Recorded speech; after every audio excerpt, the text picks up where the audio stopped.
we are going to be talking about Yuki Yoza, who is a Japanese kickboxer that's been making the waves quite a bit on the scene. So why am I playing some footage from the World Team Trials match between Kyle Dake and Jordan Burroughs in freestyle wrestling? Now, while this might not seem like it has anything to do with it, what Kyle Dake in the blue singlet here is playing is a similar strategy that Yoza is going to be playing. We're going to be breaking that down today.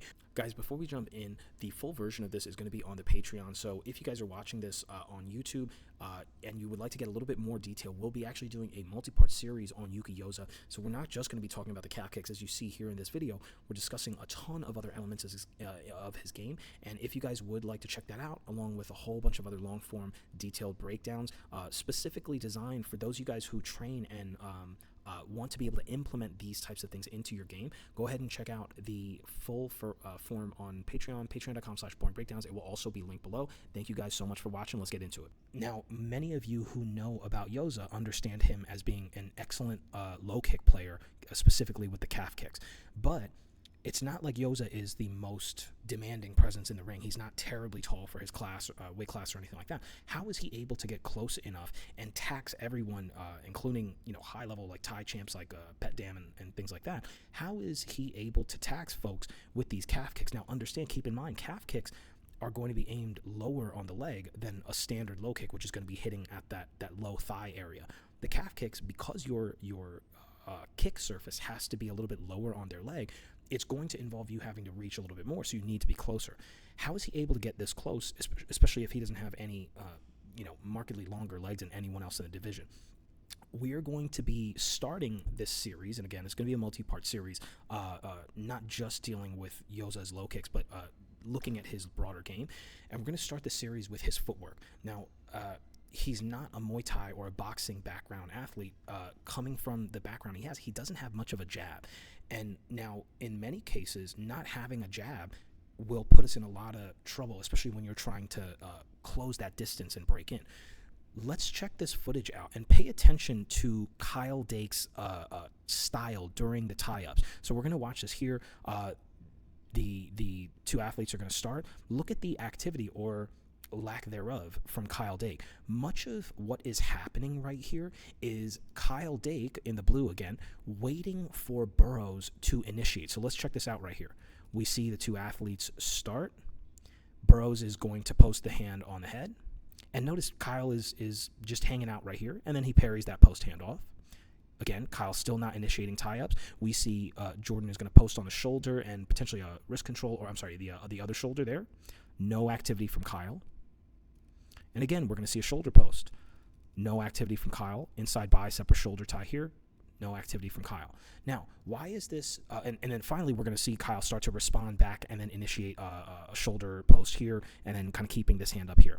Now, why is this so important? Notice how Kyle's so low activity and just getting Jordan, the opponent here, to start reaching those hands forward, trying to get Jordan to commit on a post or some sort of tie-up.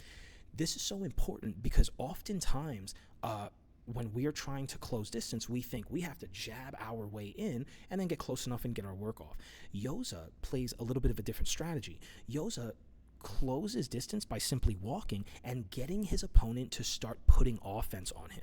When he gets the opponent to start putting offense on him, the opponent has to commit some sort of momentum forward towards Yoza. So here we see this post. He's pushing with the post, so there's some level of forward momentum. Obviously, Jordan Burroughs is one of the greatest to ever do it, so he's got excellent balance, but you can't have a solid post without having some sort of pushing mechanism. So here we see plenty. This is a great example of plenty of that forward momentum.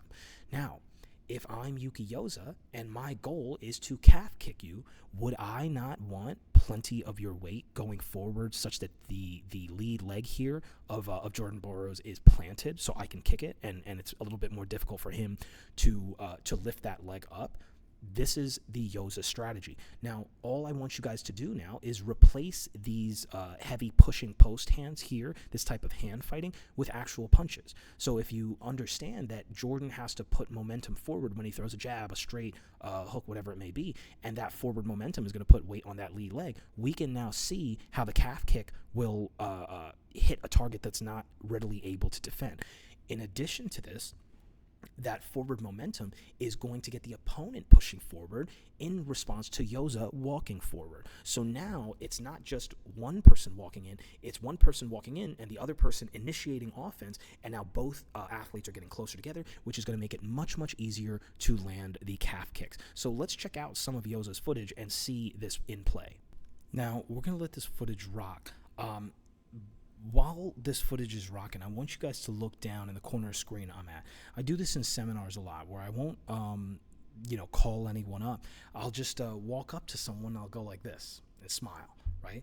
And what do they always do? As soon as they see that hand out like this and a friendly smile, they're going to reach their hand out. And I don't actually shake their hand. I'll just be like, all right, yo, guys, why did he do that? Why did she do that? Because everything you taught in life is when someone walk up to you and they got a smile on their face and they reach their hand out like this, you got to greet them back with a handshake, right? In the same way, when you are closing distance on someone, that is your version of walking up to them, smiling, and giving them that extended hand. Their version of extending their hand to meet you is this work that we are seeing from Shinohara. We're seeing Yoza close distance on Shinohara, and Shinohara don't want to let him just close distance and not put work on him, so he is going to start putting the hands on him. But notice when he puts hands on Yoza, again, just like Jordan Burroughs, where's that momentum coming? It's all going forward. And this is a great way to time the offense with the calf kick. And notice Shinohara tried lifting it up. He's hip to this game. He knows that calf kick is coming, so he's trying to put the offense on, but still be light on that lead leg. But those two things are kind of butting up against each other, and he's not able to lift that lead leg up in time, and Yoza is going to score that calf kick. Now, understanding that analogy, now let's look. So we see Yoza is high guarding. He's catching a lot of smoke on his high guard. So again, that's not necessarily pleasant, but look at him just walking back in.